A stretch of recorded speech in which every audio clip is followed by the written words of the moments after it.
So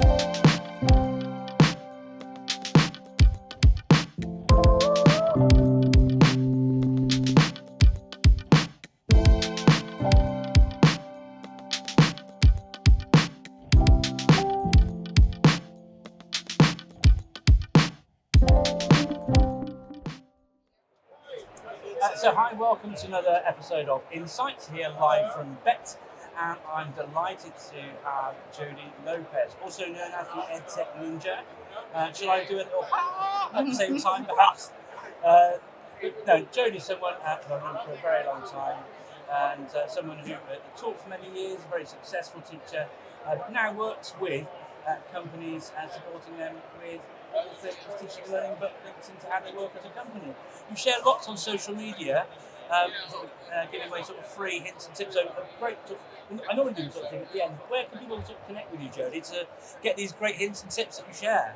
So the best place is LinkedIn. That's where I share lots of free tip videos. I've recently just done a whole series of webinars as well. If people want to contact me, just drop me an email, jodie@lovedtech.uk. And I will send you all the links to those as well. But there's plenty on my YouTube channel, which is Love EdTech, and on LinkedIn. Great stuff. Thank you, Jodie. So, look, Jodie, you help EdTech companies in a variety of ways.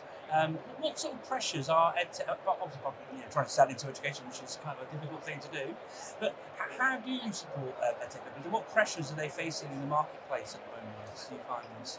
So I support anything from marketing to sales through to kind of product development and onboarding and customer training and loyalty. And I think for schools, there's a kind of a marked difference between where the challenges are. I think for schools, the biggest challenge is the onboarding.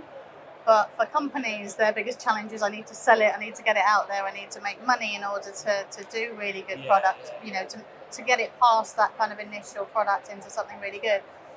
So I'd say most companies come to me with that challenge of how do we even speak to schools, how do we get to schools? Since the kind of the devolution of it all, you've got multi-academy trusts, you've got a whole range of different multi-academy trust sizes and types, and then you've got local authority maintained, you've got free schools, you've got private schools. So the UK landscape is very, very difficult in that sense. So getting to schools is kind of the key challenge. But then for me, one of the key challenges is how do I make sure when you get to those schools, you've got something really good in place and the onboarding is really good so that it gets used well, because that's the whole point, hopefully, for everybody. Yeah, no, absolutely. So could you just describe your journey from where you were in teaching through to how you sort of got to do what it is that you're doing now? Yeah, so it was a bit of a kind of accidental smooth move, because it was, sadly, my last school that I was in was not working for me. I'm blind in one eye. They were very strict on 90-degree angles on things, and they actually one day took all my displays down just because something was slightly askew. So there was lots of kind of toxic things like that kind of led me to want to find another school. And at the same time, I was being asked to speak at big conferences, like in Singapore for their whole teachers conference for the Ministry of Education. And there was this kind of, do I want to stay put or at least take these opportunities when they're here and then look for another school? So I went out initially to go and do these things, did the conference in Singapore, did various other kind of supporting local authorities with rollout technology. And then I was offered a job by Pearson to go and work with all their the champion schools, essentially. So we set up the Champion Schools program, which was all about rolling out best practice. So we've got these schools using the products really well. How do we disseminate that to schools who need help and need more support? From there, I just happened to move house closer to a company that was doing assessment at the time when assessment without levels was happening, and the getting rid of levels and the change in the new curriculum. So I helped the company to manage those changes product-wise, and I helped the customers to understand those changes from a curriculum perspective and an in-school perspective. And then from there, I decided that my best use was actually going to companies and helping them to make changes and then get back out again and help more companies to do the same. So it was a kind of an accidental but quite a smooth journey through, really.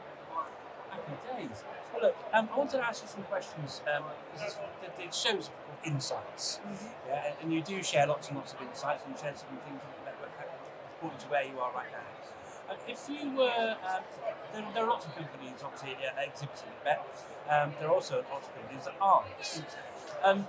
Getting the message out there about your products isn't the easiest thing to do, is it? What can you share some maybe top 3 tips, perhaps, for viewers who are thinking about how can I get into and then nothing to know about? What would be your top 3 tips? Yeah, so I think it's probably kind of 3 different kind of approaches if you're starting from square one, really. One is get into the network of teachers, i.e. go to teach meets, go to events like this, meet people, chat to people. You don't have to be exhibiting to come and have a coffee and have a chat with someone, or go to the teach meet on the Thursday night, or just be in the pub afterwards. There's people around, but genuinely be interested in what teachers' challenges are and what people are doing. The second way would be to do that through social media. So there are lots of different channels, obviously LinkedIn, Twitter, X, Instagram, all these different ways that you can add value for teachers and bring them in and get them connected with you. And it's really about, if you're a maths company, then talk about maths all the time, be of interest to maths teachers, share things that you think are great from people who are sharing content, even if you're not in a position to make loads of content yourself. And then thirdly, your own region, wherever you're based, go and get into schools, be a governor of a school, really understand schools, and from that you can kind of build a network out from kind of on the ground as well. But it's really just be interested in schools and teachers and network with them authentically. That's some great engagement tips there. I feel like I could tap into this knowledge all for another hour or 3, Jodie, but I'm mindful that you've got lots of other meetings to go to, and we've got other recordings to do too. Please do connect with Jodie, Jodie, other than Y, Lopez on LinkedIn, and you'll get so many great ideas. And obviously, if you want to work with us, then you can do that too. Thank you so much for taking the time, Thanks, Jodie. Really appreciate that. Lovely to see you. Pleasure. I'll see you on the next episode of Insights live from Bett. Thanks.